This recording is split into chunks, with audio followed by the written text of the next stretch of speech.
All right, Larry Krueger here from the Pig in a Pickle Krug Show, on the road on the way to 49er camp on a Thursday. But we're stopped off here in Danville at a spot because this is a place called Sling It Lacrosse.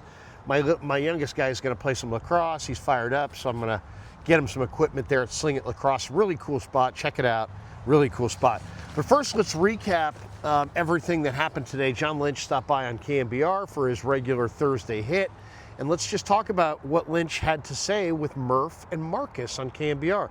Now, we should tell you that we're brought to you by Pig in a Pickle. The best barbecue in all of Northern California is Pig in a Pickle. Check them out. They're in Emeryville. They're in Corte Madera. They're open 7 days a week from 11 a.m. till 8 p.m. or until they run out. And they do run out. So get there early, get some brisket chili. Tell them that Krug sent you. All right, let's get into it. Lynch stopped by, as he always does, on Thursday mornings on KMBR with the boys, and the conversation started with, "Hey, John, man, awesome bye week. How did you expend it?" And he said, "Man, he said it was really cool to move up in the standings. He went down to San Diego, saw some family, gave the players Wednesday through Sunday off during the bye week, and said they feel re-energized as a football team. And this is the latest bye that the 49ers have had during the Shanahan-Lynch regime." And he was asked about that. What are the advantages? What are the disadvantages? And he said, the disadvantages are pretty clear. It's just a long time to play football continuously without any break. It's a tough thing to play football week 1, 2, 3. You don't get a break until week 14. These guys have been banging heads since July, and it's December. I mean, it's almost New Year's, and these guys haven't had a week off. So that's the disadvantage. And he said, that's clear. It's just tough. It's a long time to play without a break. As far as the advantage, I thought this was one of the most interesting parts of the whole interview. He said, I'm friends with Baltimore's GM, Eric DeCosta, and they've had a very late bye a couple times recently.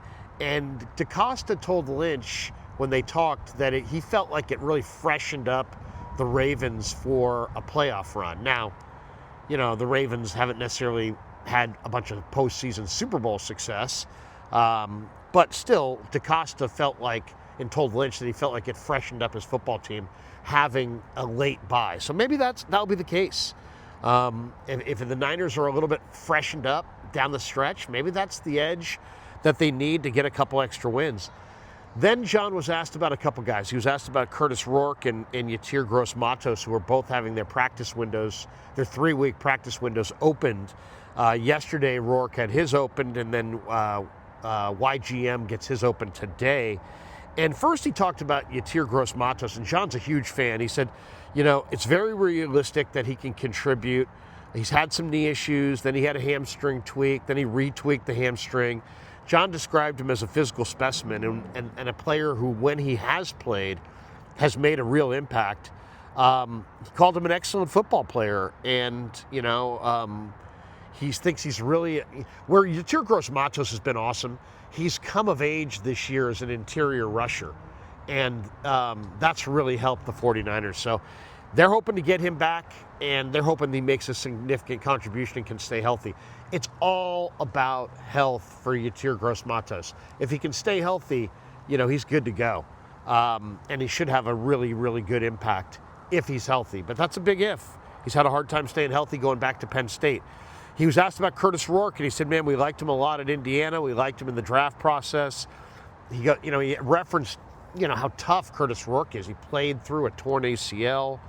John said, "Hey, look, he's practicing. He's got his window open. He's going to try to take advantage of these 3 weeks."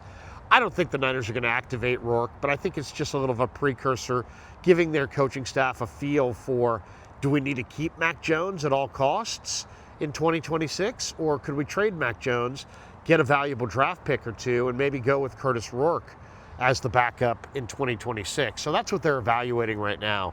And John said he's doing really well. John was asked about Fred Warner, and he said, "Man, he's crushing it in his rehab." He was asked about, what's Fred's timeline to return, and John wouldn't really add any specifics, just saying he's doing really well.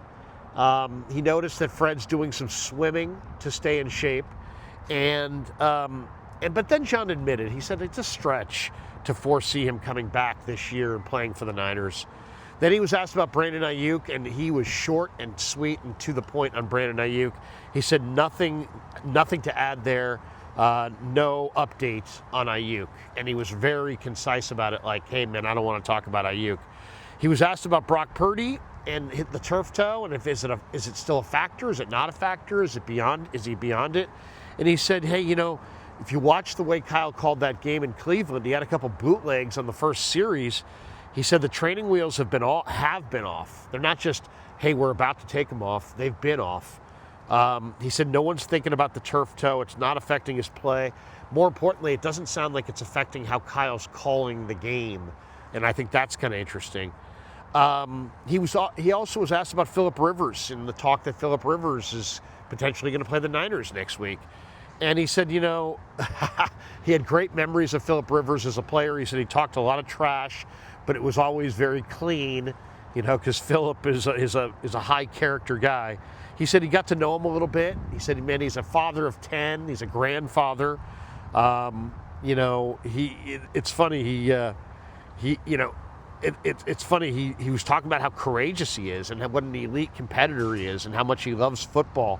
And John even admitted, he's like, man, I don't know what this is going to look like. I mean, he's like, there's some unknown here.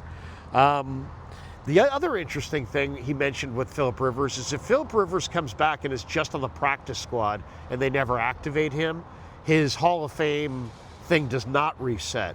If he is activated, even for one game, his Hall of Fame time clock is reset and he'll push back 5 years on making it to the Hall of Fame. But John's like, hey, man, he doesn't care.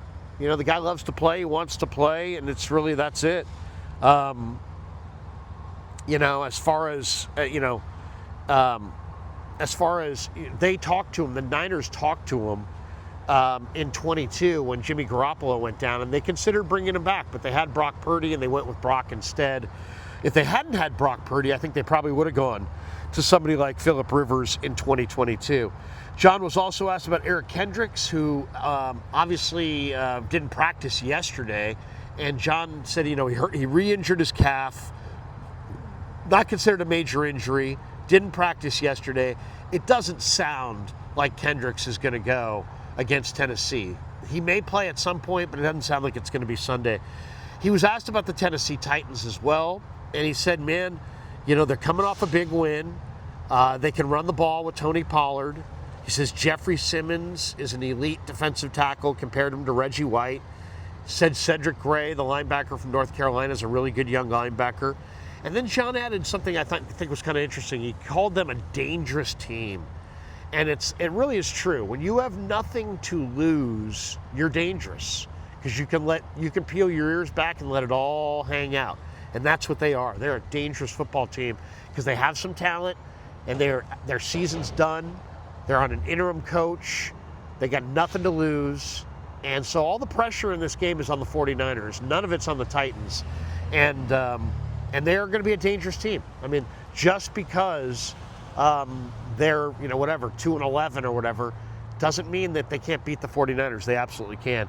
And then they finished up talking about Eddie Pinheiro.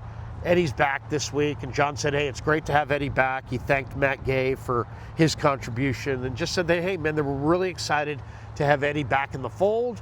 And, Eddie's going to do his thing. We should tell people 49er football season on the Krug Show is presented by Sleeper, the fastest growing fantasy platform in the world. That's a one-stop shop. You get blazing fast news, real-time stats, group chats, season-long leagues, and of course Sleeper picks for daily fantasy. Use promo code Larry, easy to remember, Larry, and Sleeper will match your first deposit up to $100. Links in the description, terms and conditions to apply. All right, off to Santa Clara. Beautiful morning, man. It is absolutely beautiful out here. It's crisp, it's cool, it's December. I'm going to go watch practice, see what Yatir Gross Matos looks like, maybe bring some of that footage back so you guys can see that.